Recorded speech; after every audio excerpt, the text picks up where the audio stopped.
Mesdames, Messieurs, bienvenue à suivre les informations sur Sonar Télévision à la une du 26 juin 2025. L'ancien président du Nigeria, Olusegun Obasanjo, facilitateur désigné par la CAE et la SADC pour résoudre le conflit dans l'est de la République démocratique du Congo, poursuit ses efforts de médiation. Après avoir rencontré dans un premier temps l'ancien président de la République démocratique du Congo, M. Joseph Kabila Kabange, l'ancien chef d'État nigérien, Olusegun Obasanjo s'est rendu à Kigali pour un entretien avec le président Paul Kagame avant de rencontrer hier mercredi le président congolais Félix Antoine Tshisekedi à la Cité de l'Union africaine. Exprimant un optimisme quant aux avancées dans le pourparlers bilatéraux, il prévoit d'en informer le médiateur de l'Union africaine Faure Gnassingbe au Togo. Parallèlement, les initiatives religieuses s'intensifient. Les églises catholiques protestantes sous la bannière conjointe de la SANCO et ECC ont présenté au chef de l'État congolais les résultats des 3 mois de consultations nationales internationales en vue d'un place sociale pour la paix. Sur les plans international, un projet d'accord de paix entre la République démocratique du Congo et la République du Rwanda a été paraphé sous l'égide des États-Unis et du Qatar. La signature officielle est prévue le 27 juin 2025 à Kinshasa, en présence notamment du secrétaire d'État américain Marco Rubio. Le président de la République démocratique du Congo, son Excellence M. Antoine Félix Tshisekedi, est attendu ce samedi 28 juin 2025 au Palais du Peuple à Kinshasa à l'occasion de la 2e édition du rendez-vous des jeunes patriotes. Et c'est là sous les thèmes le président de la République face à la jeunesse. Cette rencontre organisée par le Conseil national de la jeunesse intervient à la veille du 65e anniversaire de l'indépendance de la République démocratique du Congo. Ceci dans le cadre d'instaurant un dialogue direct entre le chef de l'État et la jeunesse congolaise majoritaire dans la population autour de valeurs citoyennes et patriotiques. Ouverture du 2e colloque international à l'école de guerre de Kinshasa par le vice-premier ministre de la Défense nationale, enjeux technologiques et défense de l'intégrité territoriale de la République démocratique du Congo dans un contexte de mutation géopolitique internationale. C'est sous ces thèmes que le vice-premier ministre de la Défense, M.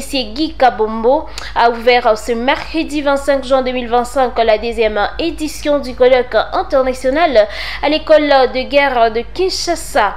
Ces assises des 10 jours, soit du 25 au 26 juin 2025, s'attellent sur la préservation de l'intégrité territoriale de la République démocratique du Congo dans un contexte de complexité géopolitique. Les questions de conflits internationaux en cours seront également abordées, ainsi que les différents axes de l'innovation technologique dans l'industrie de la défense, a souligné le directeur général de cette école de guerre, le général-major Mouland Nawej.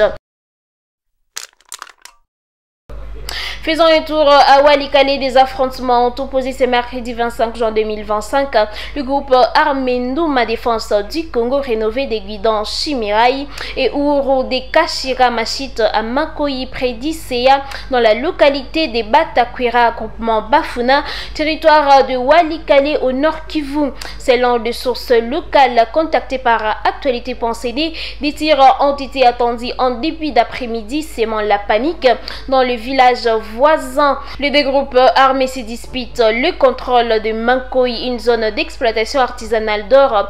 Des déplacements progressifs de la population ont été signalés, mais aucun bilan humain n'est encore disponible. Un autre foyer de tensions est signalé dans le groupement Waloa Uroba suite au retrait des groupes Ouro et Mak de la synergie des volontaires pour la défense de la patrie, dirigée toujours par Guidon.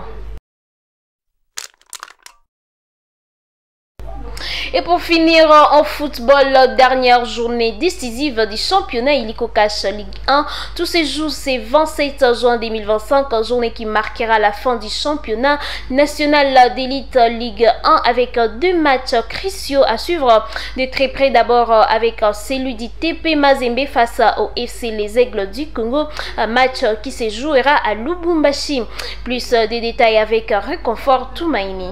Elise Goma se jouera entre l'AS Maniema et FC Santé-Loa Lupopo. Les titres des champions se jouera entre 3 clubs, FC Les Aigles du Congo, l'AS Maniema et FC Santé-Loa Lupopo. Et le club quinois du FC Les Aigles du Congo est mathématiquement qualifié en Ligue des champions de la CAF 2025-2026. Peu importe les résultats du match face au tout-puissant Mazembe, les FC Les Aigles du Congo s'envolent officiellement vers l'Afrique. Et il ne joue que pour les titres. L'FC Les Aigles du Congo sera champion sans calcul en s'imposant face au tout-puissant Mazembe, quel que soit les scores. Une dernière journée palpitante s'annonce avec une rude bataille pour les titres ce 27 juin. Tous les regards seront tournés vers ces deux affiches décisives qui soulèvera les trophées. Réponse ce 27 juin. Et c'est par là que nous mettons fin à cette production du 26 juin 2025. Merci de rester toujours fidèles sur Zonar Télévision et portez-vous bien.